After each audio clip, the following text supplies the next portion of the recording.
ঈদ বেচা দিছি সময়, বয়স আর টাকার কাছে। আগে ঈদ আসলে মানুষ রঙিন হইতো, আর এখন হয়ে যায় ব্যস্ত। সময় নাই, বড় হইয়া গেছি, টেনশন বেড়েছে, দায়িত্ব বেড়েছে, তাই ঈদের মজাটা আগের মতো আর পাই না। বয়স হইলে নাকি ঈদের আনন্দটা কমে যায়, সত্যি হলো।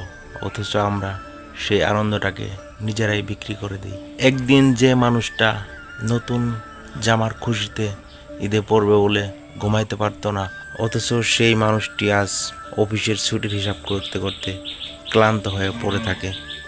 যেই ছোট্ট ছেলেটা ঈদের সেলামি 5 টাকার জন্য নানার কাছে বায়না ধরতো, অথচ সেই ছেলেটার টাকা আছে কিন্তু নানা নেই। সময় এখন বড় দামি, বয়স এখন বোঝা। টাকা এখন ঈদের বদলে বেচা নেই এক চিলতে নিঃশ্বাস। ঈদ তো আসেই, কিন্তু সেই ছাদের উপর থেকে আকাশের চাঁদ দেখার উল্লাসের ঈদটা এখন আর খুঁজে পাওয়া যায় না আমাদের জীবনে।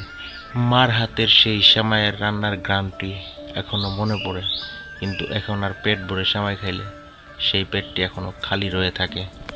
একটা সময় ছিল ঈদে শুধু ভালোবাসা, আনন্দ, বিনোদন। আর এখন ঈদ আসলে কথা হয় ছুটি কতদিনের দিছে, সেটি কতদিনের ছাড় দিছে, লেখা হয় শুধু মেসেঞ্জারে।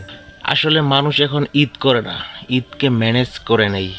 ভালো থাকুক সেই অতীতের ঈদের দিনগুলা।